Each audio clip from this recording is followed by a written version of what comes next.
কালোজিরা আর মধু দুটি কোরআন ও হাদিসে উল্লেখিত প্রাকৃতিক ঔষধ। হাদিসে বলা হয়েছে কালোজিরা হলো মৃত্যু ব্যতীত সব রোগেরই ঔষধ। মধু কোরআনে শিফার আরোগ্য খাদ্য হিসাবে উল্লেখ করা হয়েছে, অর্থাৎ ধর্মীয়ভাবেও এগুলো সুন্নাহ ভিত্তিক এবং স্বাস্থ্যকর। তো চলুন তাহলে জেনে নেওয়া যাক কালোজিরা ও মধুতে কি কি ভিটামিন ও পুষ্টি আছে।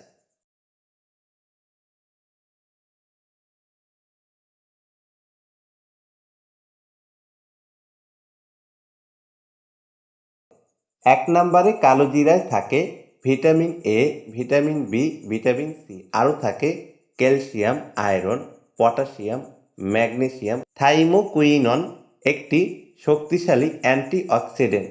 দুই নম্বরে মধুতে থাকে vitamin B one, vitamin B2, vitamin বি3, vitamin বি5, vitamin বি6 এবং সি। আরও আছে ক্যালসিয়াম, আয়রন, জিঙ্ক, ম্যাগনেসিয়াম, প্রাকৃতিক গ্লুকোজ ও ফ্রুটোজ। শক্তি যোগায় এনজাইম ও অ্যান্টিঅক্সিডেন্ট। মধু ও কালোজিরা উপকারী। গবেষণা ও অভিজ্ঞতা অনুযায়ী কালোজিরা প্লাস মধু মিশ্রণ 1 নম্বরে হৃদরোগ, কোলেস্টেরল কমায়, রক্তচাপ নিয়ন্ত্রণ করে। 2 নম্বরে পাকস্থলীর সমস্যা, হজমের শক্তি বাড়ায়, গ্যাস, অ্যাসিডিটি ও আলসার কমায়। 3 নম্বরে ডায়াবেটিস, রক্ত শর্করার মাত্রা নিয়ন্ত্রণে সহায়তা করে। 4 নম্বরে ক্যান্সার প্রতিরোধ, ক্যান্সার কোষ বৃদ্ধিকে বাধা দেয়। 5 নম্বরে কিডনির সমস্যা, কিডনির কার্যক্ষমতা বাড়ায়।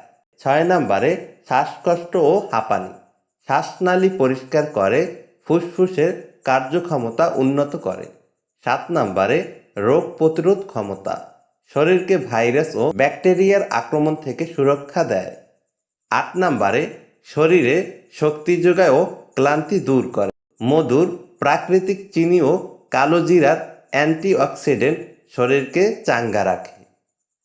এখন জানব কালোজিরা ও মধু ব্যবহার করার উপায়।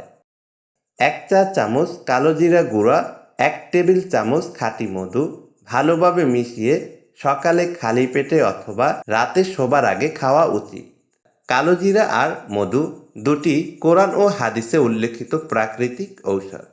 নিয়মিত সঠিকভাবে ব্যবহার করলেই ইনশাআল্লাহ শরীর থাকবে সুস্থ ও রোগমুক্ত।